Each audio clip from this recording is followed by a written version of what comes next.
up here in the corner. I do. I was like, what is that on my shelf?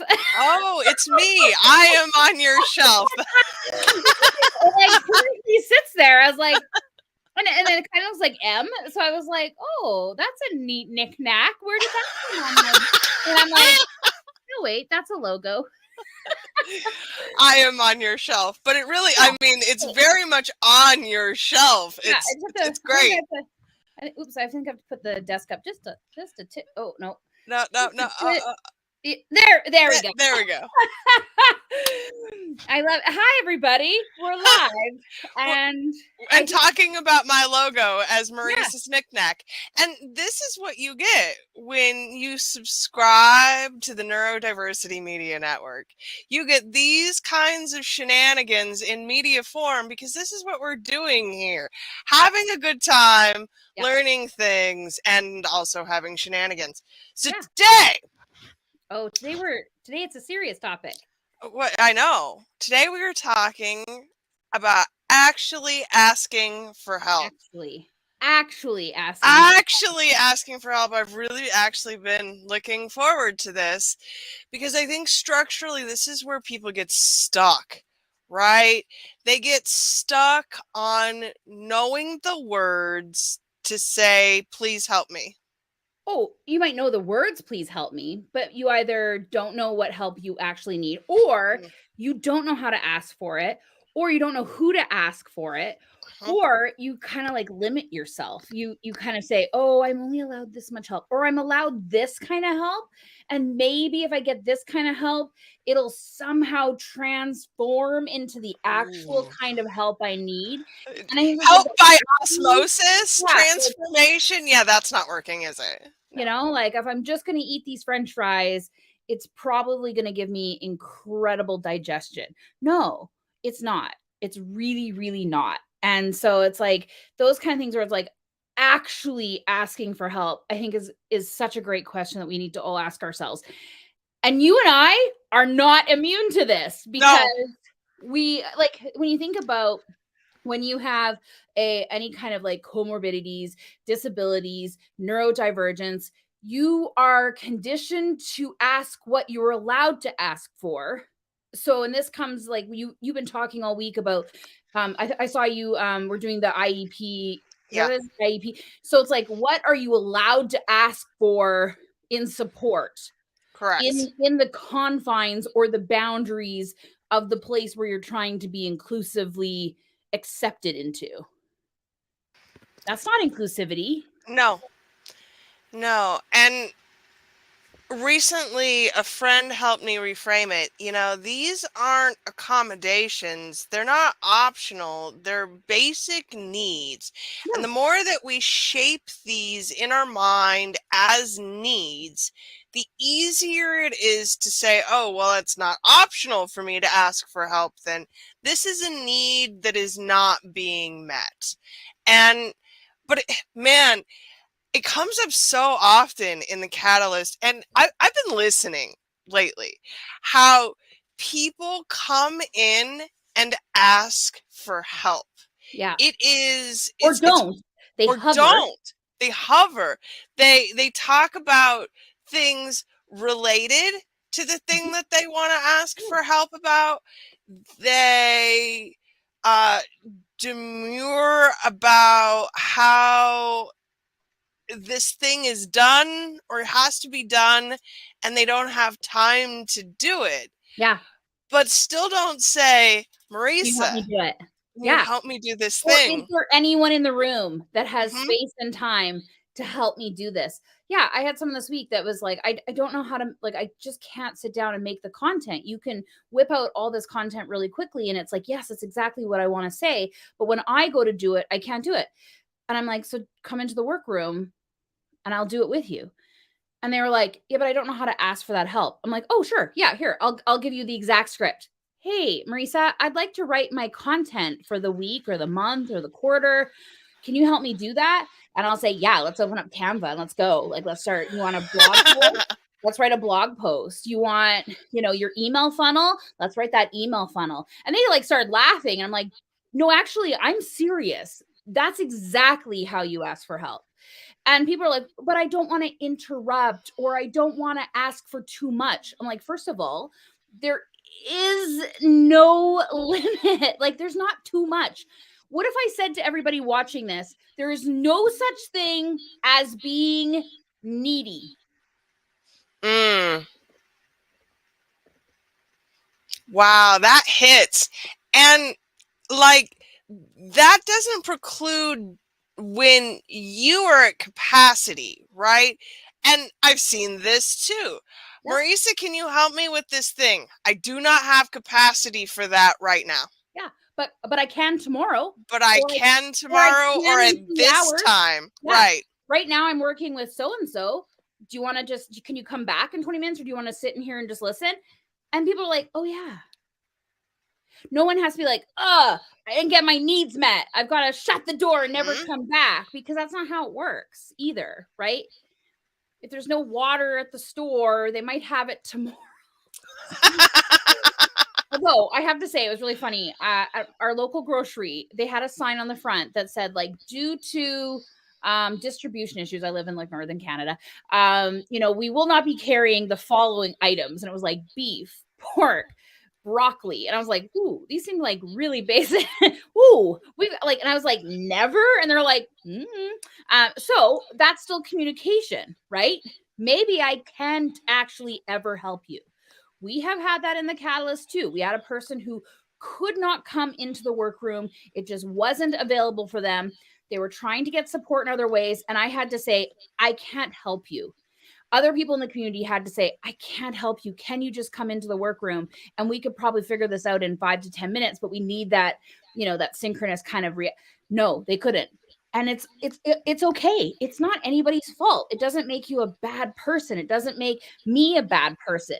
It's just at that point, I'm not the best person to give you the support you need. Does that stop you from getting that help somewhere else? No. No.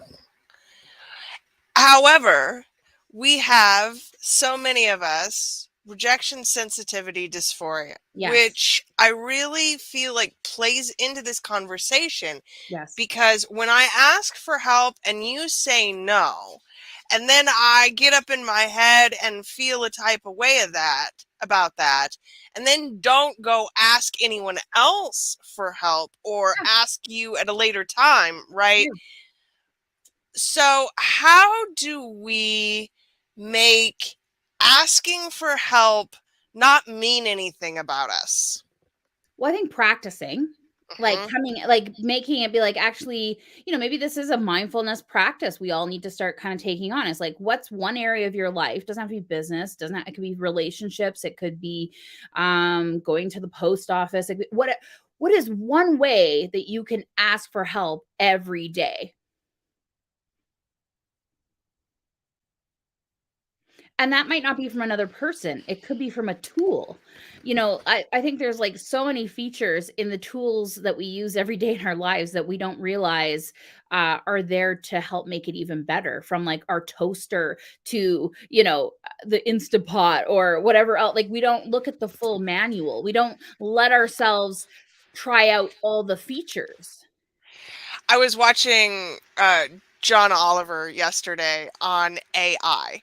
And one of the points he made was that we are already all using AI all of the time. We have talked about this before. Yeah. All of the time we are using AI, but because it is limited to a very specific thing, we've kind of internalized it as this is okay, this is fine.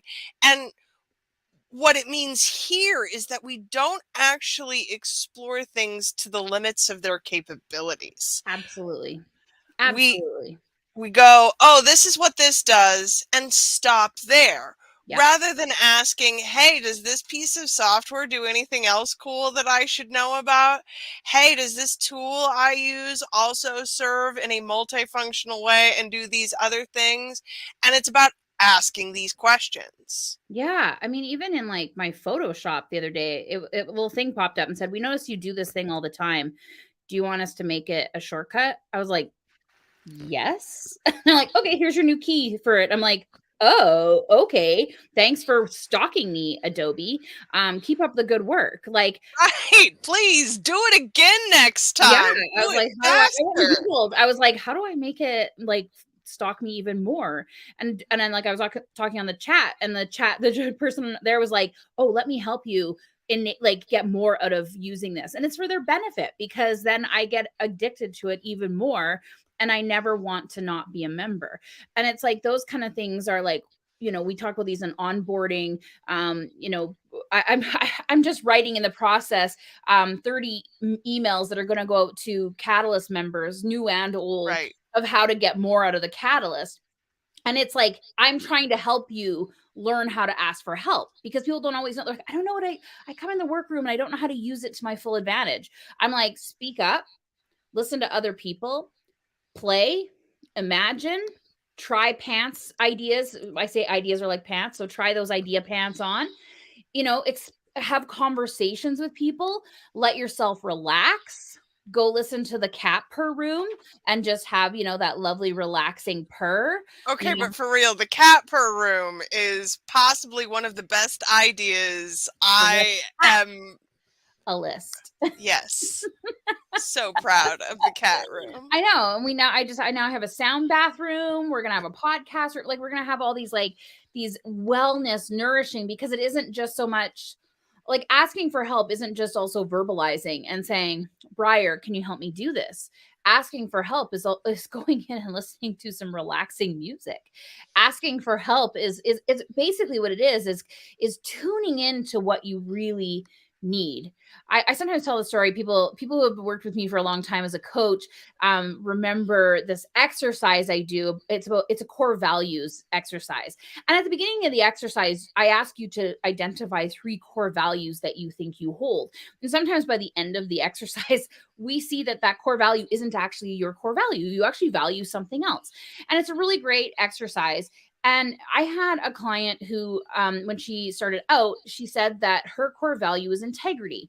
And as we went through the exercise, it became really clear that it wasn't integrity, it was actually support.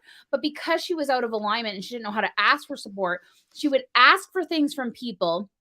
They would do what she said, but not actually what she really fully needed. And so then she would say, oh, this person has no integrity. They're not actually helping me. Well, no, they're not a mind reader and they aren't a body reader necessarily. So you need to get really good at asking for the thing that actually moves you forward. So you hire someone to do Facebook ads, and then you wonder why your Facebook ads don't work. No, what you really needed to do was hire somebody to figure out your brand voice, your key messages, and your landing page content. You needed that before you went to the Facebook. So then you go, I went to this Facebook person and I spent all this money and I didn't actually get any help. My business didn't move ahead. It's because you didn't ask for what you really needed.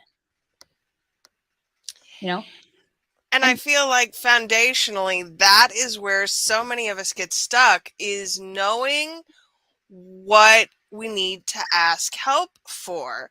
Yes. And it is because when you're marginalized, you internalize a belief that you need to figure out how to do this thing yourself. Absolutely.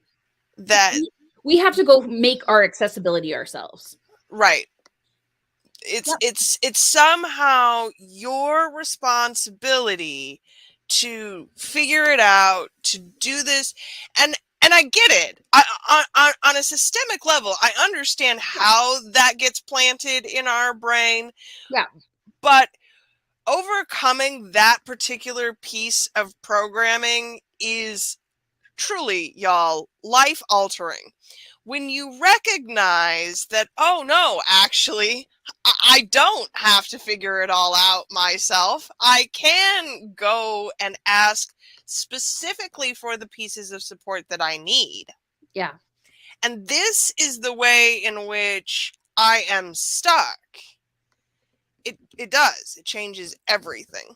Yeah, and especially when we're like, we're also conditioned to like get the help that's given. Like, you should be so thankful that we've done this for you when you really need this. It's like, oh, thank you for the blue item, but I really needed the purple item. And they're like, but we gave you the blue item. You should be thankful we did that for you. And it's like, totally thankful that you did this, but it's not actually what I need. So now we are also conditioned to accept whatever's given to us as opposed to what we actually need. And then we spend our life building up this messaging, building up these walls. And so then we get to be adults and we go out in the world and we hear those same messages. And even though we have the capacity to say, yeah, this isn't what I need, we get labeled things like Karen. We get, like all of this stuff, right? And you're just like, I just really want to be able to get into the building. I have limited mobility. And people are like, wow, you just want everything. You know what? If you can't walk on the sidewalk, you shouldn't leave your house. And it's like, do you hear yourself saying these things? And they don't, because it doesn't impact them. And it's institutional. A client of mine is at university and they are trying to get accommodations for private select housing.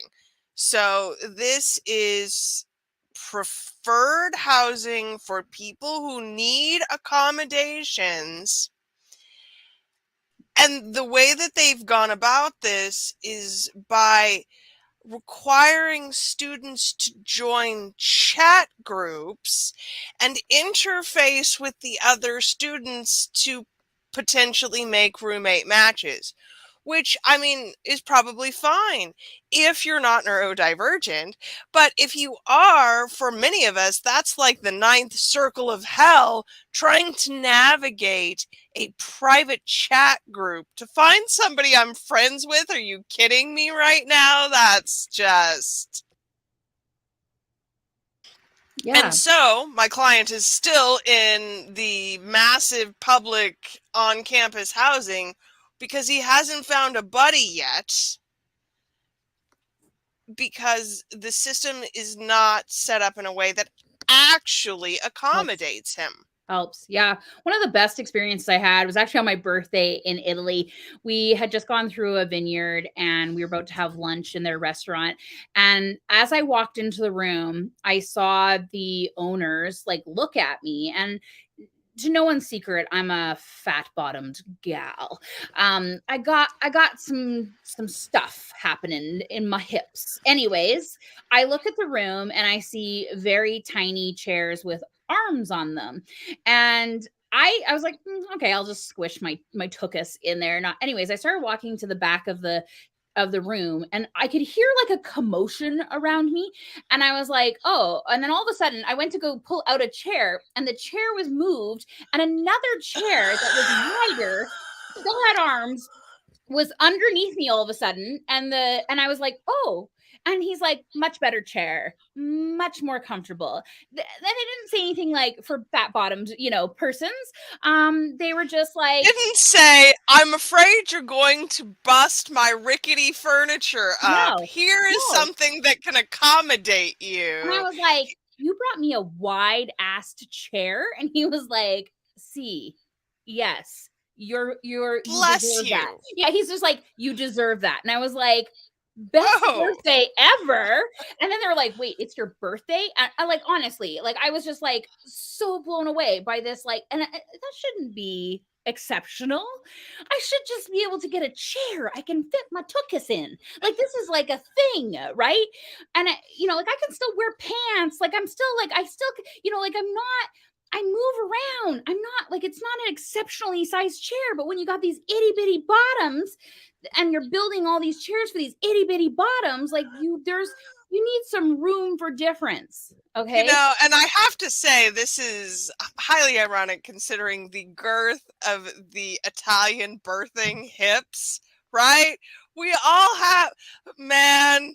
I'm Italian. They never went back to size over here. They've just gotten hippier and hippier, baby. Yeah, like, it is like, it's, anyways, I was so impressed, and my husband was like, wow. Like, was like, because he didn't have to ask for accessibility for me. Like, there's these things that we can do.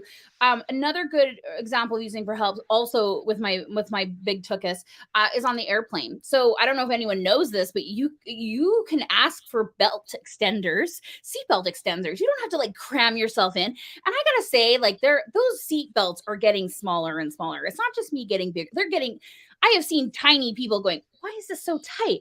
And then so I got used to just saying, like, as I walk on, I'm like, can I get a seatbelt extender? And like, I've never had a flight attendant that is like they don't even, like, their face doesn't even change. Like, absolutely. And I did have one guy who like he was like holding it close. And people are like, what's that? What's that? I'm like, it's a seatbelt extender. You don't have to cram yourself in. And I just shouted it. And everyone's like, how many of those do you have? And the guy's like, I have one for.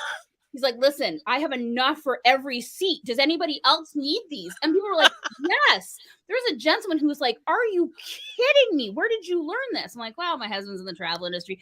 I'm like, it's great. Anyway, he clips it on. He's like, this is the greatest thing ever. And you can just ask for this. I'm like, yes, you can just ask for this. But Right. Don't hide this, right? That's the other thing, is we hide how much support is possible. We make people ask for it. We're like, here's how much you get. Then you have to get on the chat and you have to be like, can I get this? And they're like, no. And then you're like, can I speak to your manager? Like, is there someone else there? And then they're like, no. And then you keep out and they're like, okay, fine. And then it's the same person, but now they've just changed their voice. Like, oh, I'm the manager. And you're like, can I please just get some sort of accommodation? We've created all of these like false containers and barriers. So there's that happening in the system. And we're not going to crumble it tomorrow because we have decided to control people by how much support, how much assistance they can have. This ranges from government assistance for, disabled folks. This ranges from like houseless folks getting access, mental health. All of this gets restricted on how many things you can access or how much help you can have. We've created this. We've actually literally made this up. We live in this like bountiful, abundant world, and we have made up barriers of how much help you can have. And that's where it lives. It's in the scarcity mindset that there is not enough for everyone to go around. So how dare you ask for something extra? And again, profitable. We made it profitable on scarcity. We made scarcity profitable. Right. We made scarcity profitable instead of allowing for it to be abundant, for help to be abundant, and for your needs to be freely met. And again, Marissa and I live in the same place here on this one. Capitalism is not a great system, but it's the best one we currently have. And I think that we can both work within the system of capitalism and also build in layers of abundance. I do have a secret for you, though. There is one aspect of capitalism I am a big fan of. We need that gasp sound. Fan. Because I know a lot of people are like, wait, you hate capitalism. I'm like, I do love the idea of like the free market. I love the fact that we can create all these different kinds of things and we get to choose what level we want. Yeah, sometimes it costs more. Yeah, sometimes it like requires more production, or I get that. What I don't love is when we have basic human rights and needs. So healthcare, education, mental health. I know that's technically under healthcare. Housing, utilities, education, where we have made that scarcity profitable, so where we've limited people access to what they want and what they live. Well, we should, I can't say it. As a society, we need to move forward to actually create those things to be accessible for what you need and what you want, and not have it cost astronomical amounts.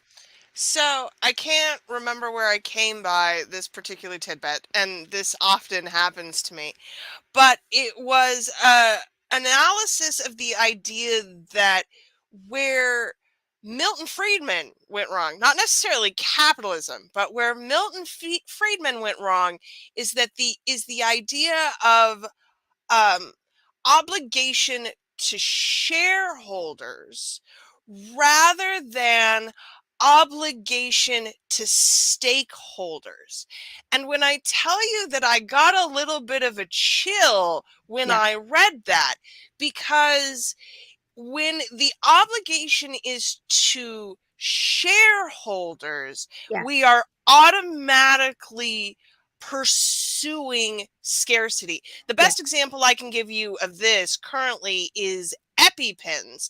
And Yes. this is about to be a big legal case because the company that manufactured EpiPens was constantly pursuing growth at all costs to benefit its shareholders.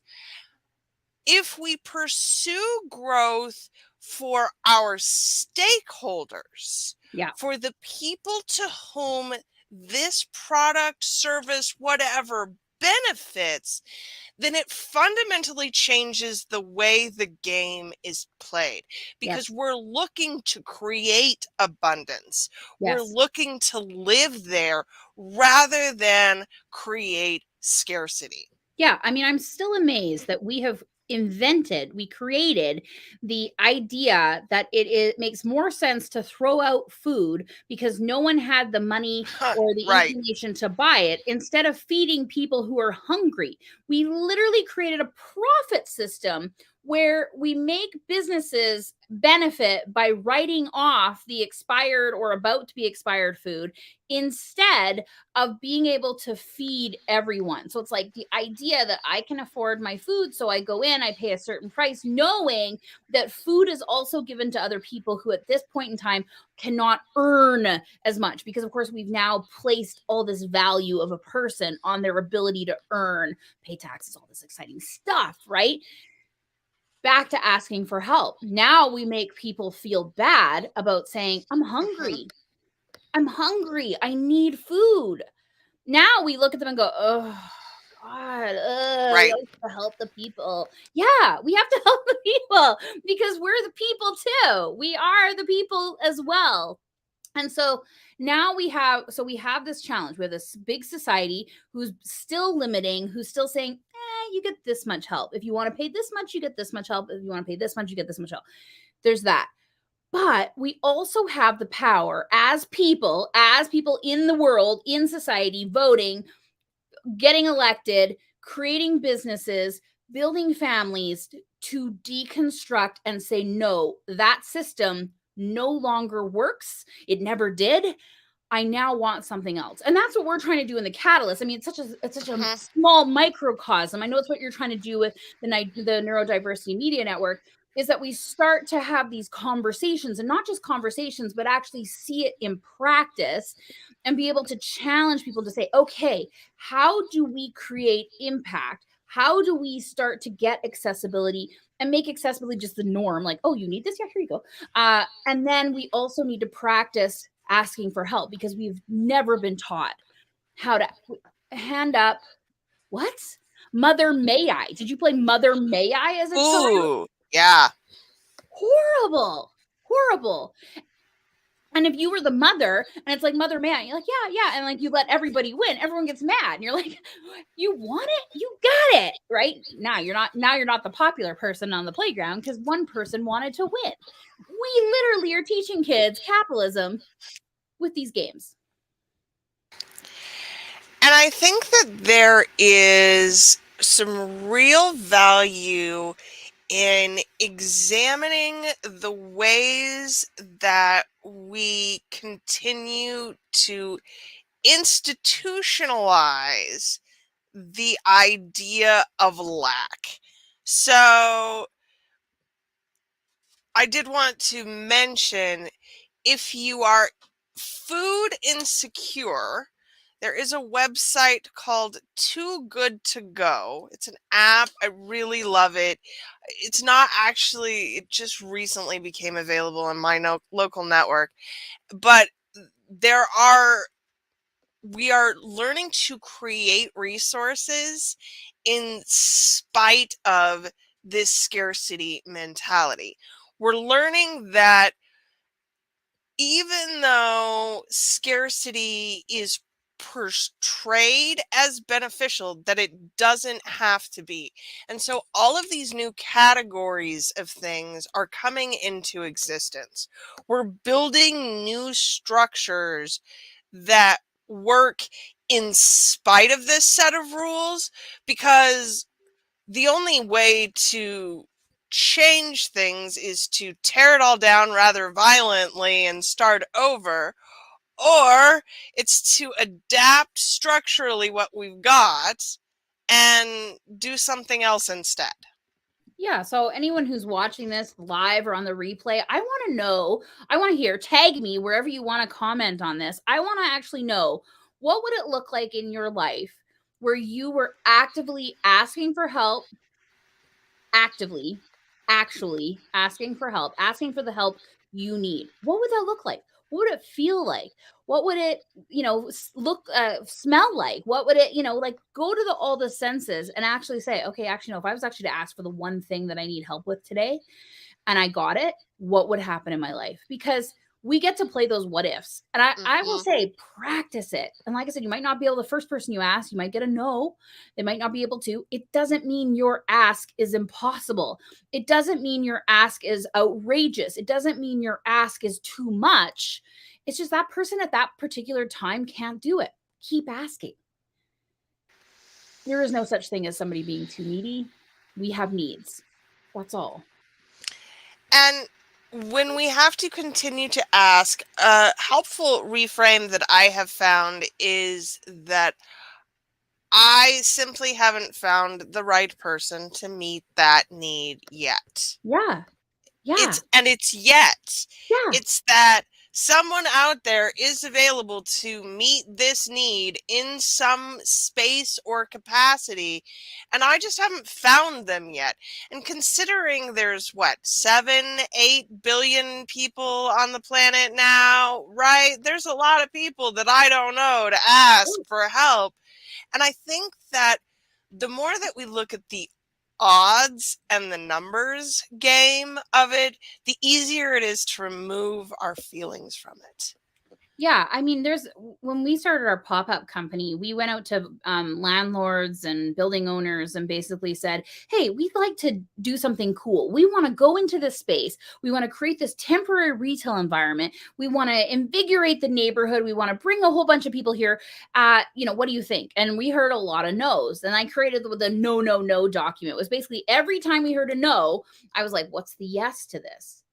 And at the end of, like, I think it was like 4 or 5 months of asking, and not like we didn't stop. It was over 10 years of asking. I mean, we added, but after 4, we had somebody said, yeah.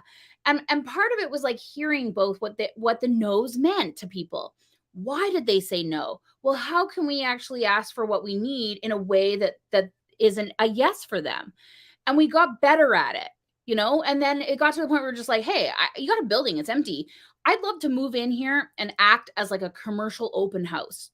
We want to build a retail space that's temporary. It could be a couple days. It could be a week. We want to clean up the place. We want to bring a whole bunch of people to the neighborhood. We want to help your other tenants that are in the building have traffic. We want to lease this space. And the best way we think we can help you lease the space is to build a store, and people will come in and they'll see what they could build. And I'll be there.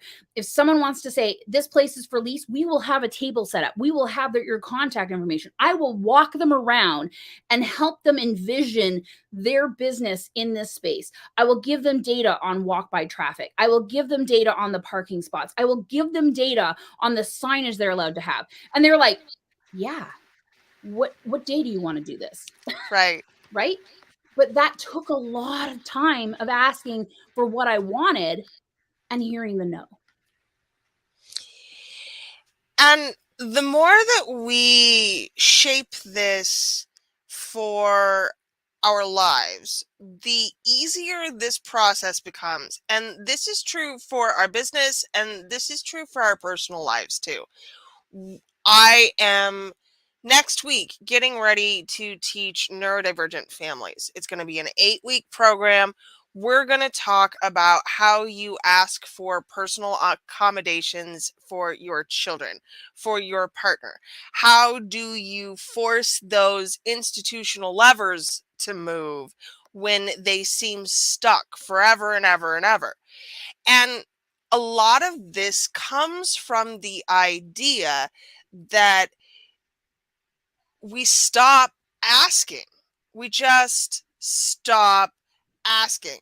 We stop being the squeaky wheel, because how dare we put somebody else out? And I want to push back on that. What are the reasons that people and institutions say no that don't have anything to do with you? Yeah, burnout. I mean, first of all, burnout. They are, oftentimes when you first go to talk to an institution or organization, they've just talked to 30 people before you. And you can't help that. And Right. they have 30 different people coming at them. They have their own higher ups that they've got to answer to, and they don't always have the power. And that's the reality. Okay.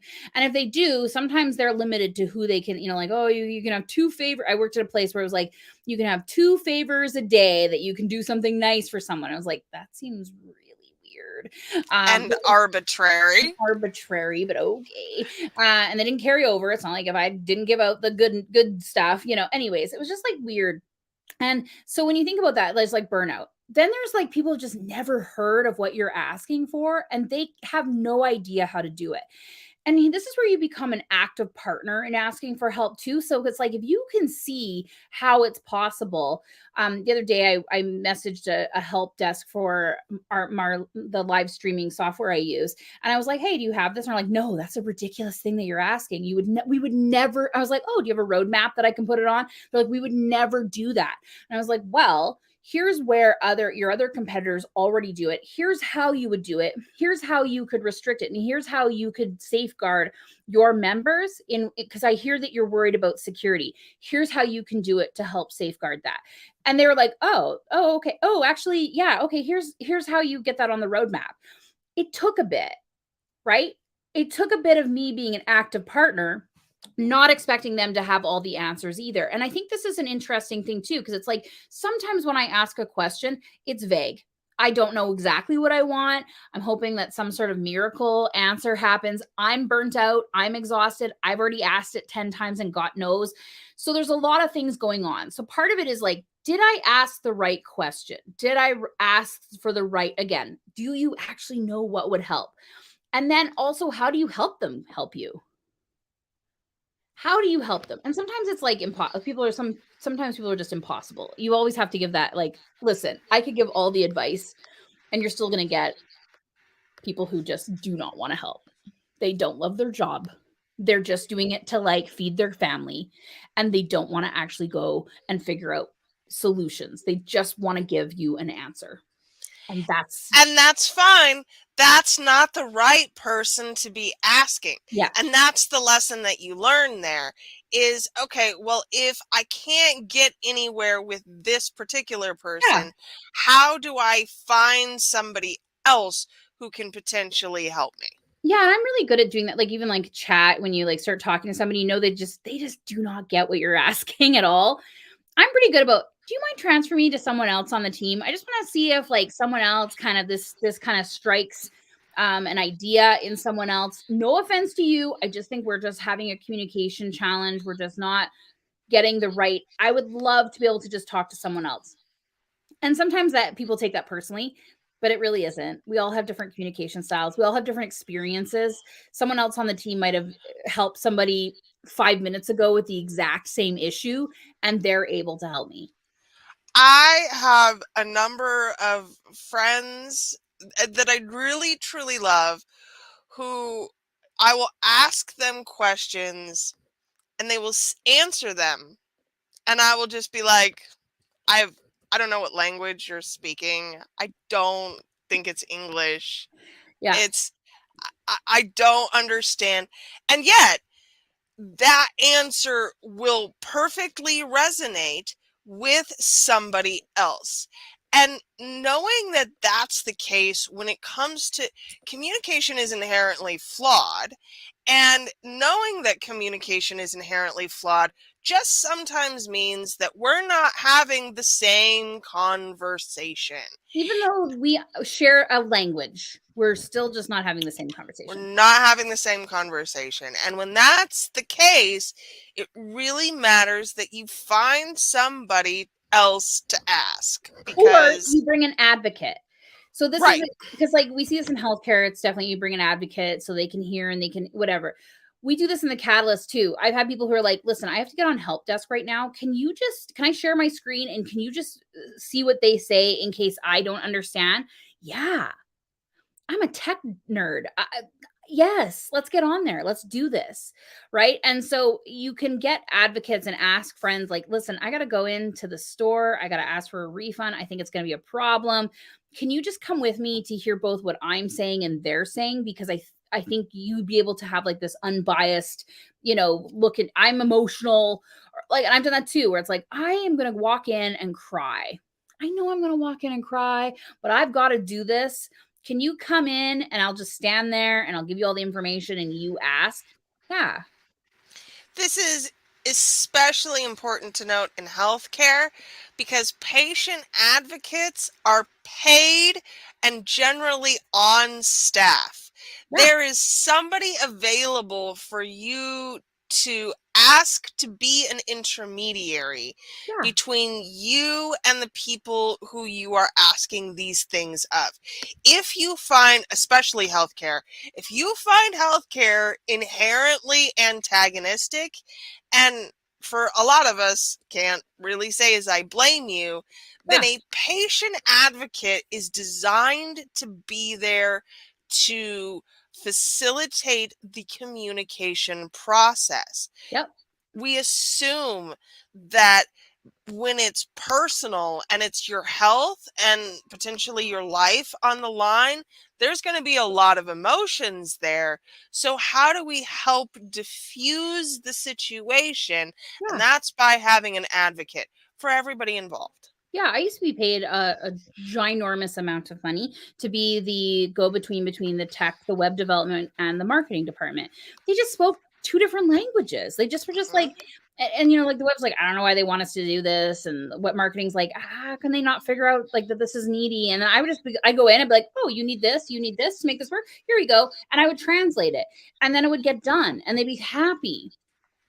So it's not just healthcare. It is mental health care because it's just like, why are we struggling? Why are we trying? So this is the thing too, is we can't always change who we are in order to communicate to someone else either. And Mhm. we shouldn't have to. This is why we have people who are translators. These are why we have people who, because sometimes we don't have the capacity to go learn a whole other communication style, a whole other communication language, a whole other understanding or lifetime background experience in order to have a really great conversation with someone. And I think when we talk about translators, we do kind of assume that they're just there to speak a different language in terms of, but but technical language versus plain English is absolutely a place where a translator may be required. I can think of a lot of places where just because we're speaking the same language doesn't mean we're speaking the same language.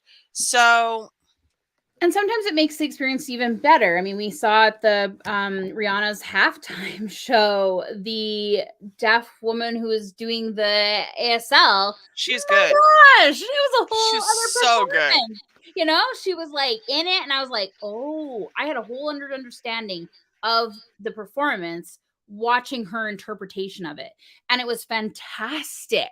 It was fantastic. It was such an integral part of that show that I'm so glad she's gotten the recognition that of what the work that she put into that, because she created this whole other experience for people to enjoy, not just people who need the ASL to go, what's happening? What song are we playing? No, it was for everybody, right? And that's where we see the accessibility. It starts to be like, this is for everybody. We get to enjoy this. We get to see it in a different interpretation. We get to see it in a different language. Like, how phenomenal is that we get to do that in the world? And if we start with accessibility and make it accessible to as many people as possible, then everyone benefits. That's how that works. We get to build things that are enjoyable or necessary or whatever they are, but we try to shape them for as many people as possible. And not everything is for everybody, and that's fine. But how do we build things in a way? How do we ask for help when it's not necessarily for us? So you think like where I'm asking for things or I see someone else has a need and I will also want to ask for it as well. I think that's so first of all, I think the first thing is never be louder than the person asking for help. And that's just a rule of thumb because what can happen is we start to take on. I always see this like I'm the voice of like the people who can't. I well sure, except everybody has a communicate like everybody, even people who are nonverbal or non-oral, like they have communicate, they are able to tell you what they need. And if we listen, if we actually, or we understand. So don't be louder than the person asking. Ask them what they need and how you can help them get what they need as well because we can also screw it up big time. It's like, oh, I thought you wanted the red one, so I got you the red one. It's like, well, actually, no, I needed the purple one, but thanks. And then, and then we get this animosity again. We get these levels of like, well, I did this for you. I went and asked for this accessibility, but you didn't ask me what I really needed. Or you made it worse by like, I was already building a relationship here.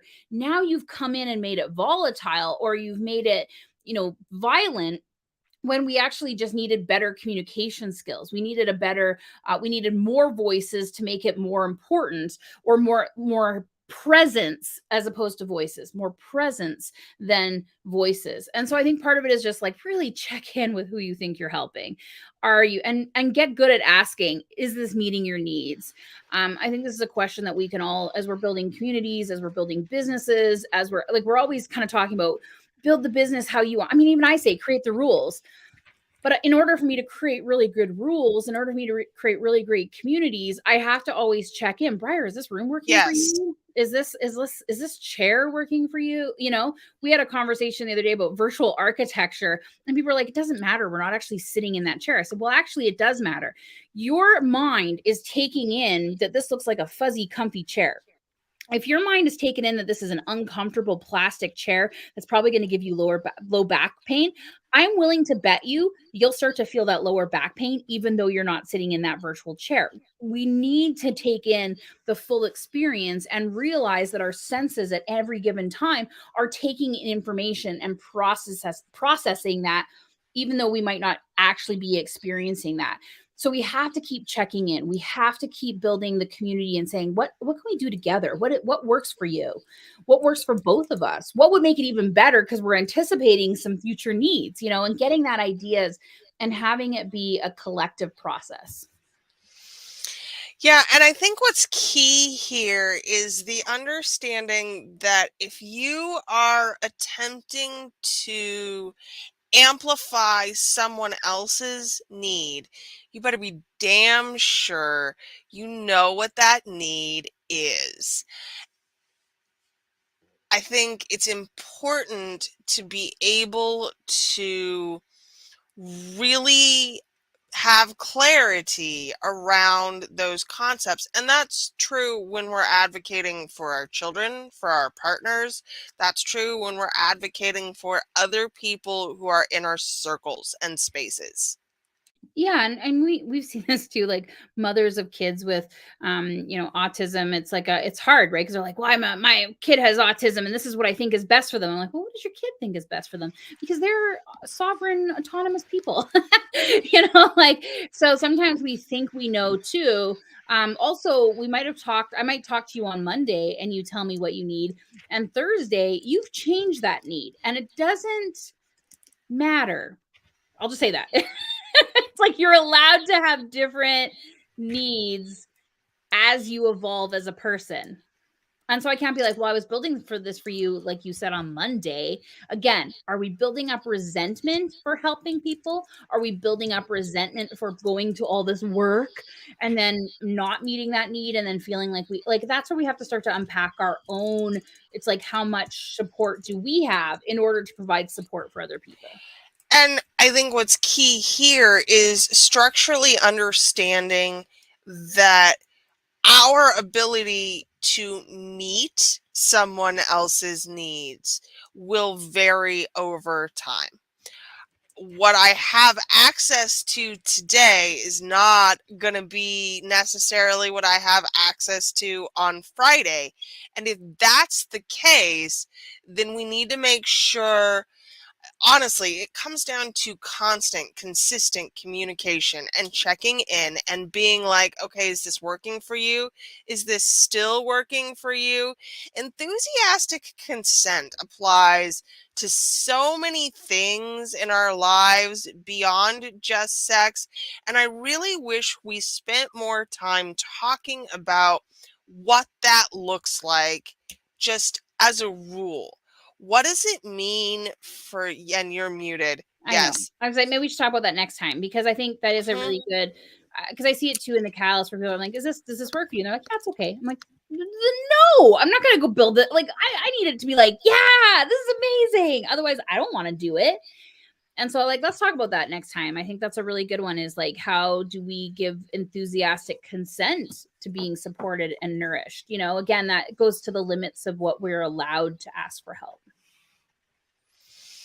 Yes, because we're asking for our needs, of which there are never too many, of that can change at any point in time, and that we are allowed to change our minds about. So it seems like enthusiastic consent should just kind of be built into the process. No? Yeah, I mean, but I think we haven't. Again, there's like so. Well, as we were talking about that, immediately I was starting to think about these like toxic Facebook groups where um men folk will talk about like, oh, the women want all this and this and this, and then they expect me to love them to, like, I don't know, like all these kind of like toxic behavior. Again, it's like, yeah, they expect these things. Like, yes, they expect you to be an active partner in raising your children. Like, yeah, like, and then where it seems like these are just these outrageous demands. And so then a person says, like, kind of like, can I get you to take out the garbage, becomes this huge thing that we've asked. So I think there's enthusiastic consent about being helped, but then there's enthusiastic consent about asking for help as well. Like, am I allowed to ask you for support? And when situations arise where where it isn't actually safe for you to ask for help, you know, you know, and you internalize that, and then you don't ask for help when it is potentially incredibly needed. So, how are we building the mechanisms to walk away? Well, and are we walking away from really living a really fulfilled, nourished life? Like, are we settling and being like, ah, this is fine? And I mean, I get that, like, there's a whole bunch of like systemic oppressions, and sometimes we have to live with what we have. I get that. I just want to start I want us to start challenging what's possible for us. I want us to start challenging what's possible for other people. Have we created unrealistic boundaries or limits of support for other people in our lives just because we thought we had to? We see this a lot in like the business world from a pricing structure, how many sessions or how much is Hmm. this session worth? And it's like, I don't really love going like, this is how much this one session is worth. I don't want to market my life down to 60-minute time increments and the value of 60 minutes with me. I want it to be like an outcome. And that goes for going for coffee with my friends and, serving people in my business. Right. I'm looking for experiences. I'm looking for outcomes, and I'm looking for equal exchange. If the relationship is going to be beneficial, then it's going to be mutually beneficial. We're both going to get something out of it, and that needs to be okay.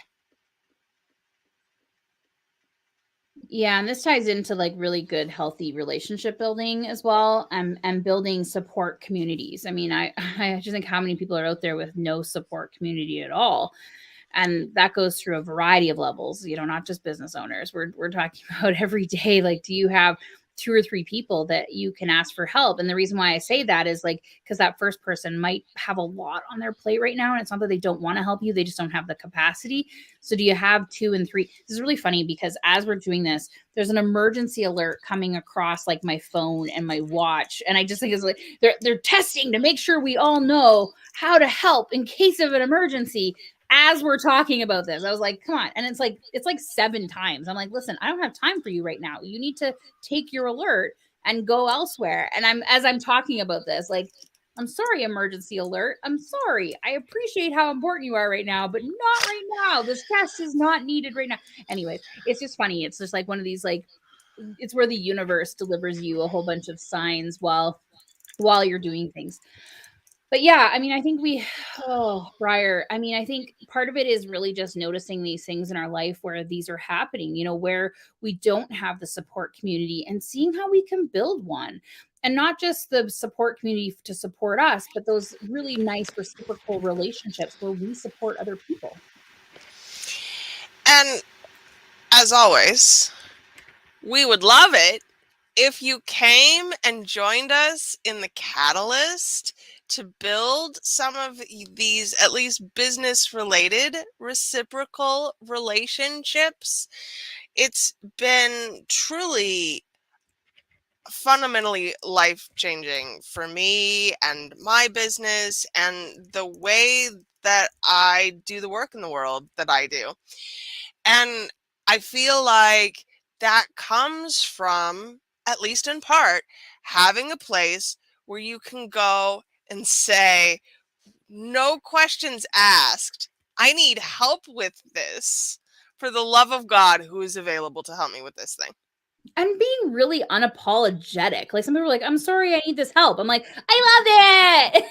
Like, you just brightened my whole day by asking me to help you build a website. Yeah, Mhm, let's do it. Like, mhm. you want content written? Yeah. You want a whole profit plan? Let's do it. I got an hour. Like, let's go through it. Like, that's what I'm there for. I always say to people, I'm like, I don't want to just sit there. I get bored. Sometimes I'm just like, hello, does anyone need any help? Does anyone need anything? Hello, I'm available. And part of it is like really knowing how we are fueling other people as well. This is where we can talk and tell. So, like, those structures about work versus just being, I don't think it's work when I'm helping Mhm. someone build a website. This is like my idea of a good time. It's either this or a nap, and I like both. So if I can help you do this, or if you want to go nap together, we can also go lay on the bed and we can just nap in the Catalyst room. We can do that, but know what you need, right? And be Yes. unapologetic about asking for it. So that's my ask for everybody this week, is to go out and practice. Really listen to your intuition. What would be really cool in your life right now? Bowl of ice cream? Awesome. Who can help you get that? Go on the Too Good to Go app. You want some delicious pastries, some pizza, some shawarma. I mean, we have like I live on the Too Damn Good. it, now I want shawarma. Yeah, the shawarma here, you have to pick it up at like 11:30 at night, and I'm like, ugh, it's too cold. But in the summer, I'm there for you, shawarma man. I will come in and get all the shawarma that you have. Like, come on, like that's helping too. It's helping them not have food wastage, Mhm. right? It's helping them create, because we've explored new restaurants that we would never have gone to and discovered that halal pizza is the only way to eat pizza. I don't know what it is, but halal pizza is the most delicious pizza in the world. And Now I know. we've tried it like 3 different places now, and it's like, and then we had non-halal, and we're like, difference, right? But we would never have known that if it wasn't for the Too Good to Go helping us try different palettes, try Mhm. different ways of preparing food. This is all part of that bigger discussion of health. And next week, we will be talking about how you get help in enthusiastically when you need it. That one's going to be fun. Being all in to receive the help and Mhm. all in to give the help. Yeah. Well, not next week, 2 weeks from now. It'll be great. We'll set it up ahead of time because I am almost there in my pre-scheduling. Well, I know. You have the logo. Right. I have the logo. We're It's getting sitting on my shelf. we're getting podcasts rolled out in the next week or so, and it's coming right along. I'm very proud of what we're building over here. So if you would like to support us, please check us out at the Neurodiversity Media Network .substack.com. It'll be fixed soon. I figured out what's wrong with the domain. I figured it out today, by the way. Oh, did you? Well, please, we'll have to go chat about that later. Yeah. See? Because I asked for help. I said, I can't figure this out. And so Marissa has been on the case. Okay. Yeah. Yeah. Check us out. Paid subscribers get access to 2 private streams. We're going to talk about this week in the news. We're going to talk about the anti-productivity of tech. I'm going to walk you through tech and tell you why you probably don't need it. Right? Right. My AppSumo addiction just like screamed of fiery death when you said that. I know. Yeah. All right, y'all. Check us out. You can find Marissa at createtherules.com. If you're interested in the Catalyst, let me know. I've got an affiliate link, and we will talk to you all next time. All right. Peace out. Bye.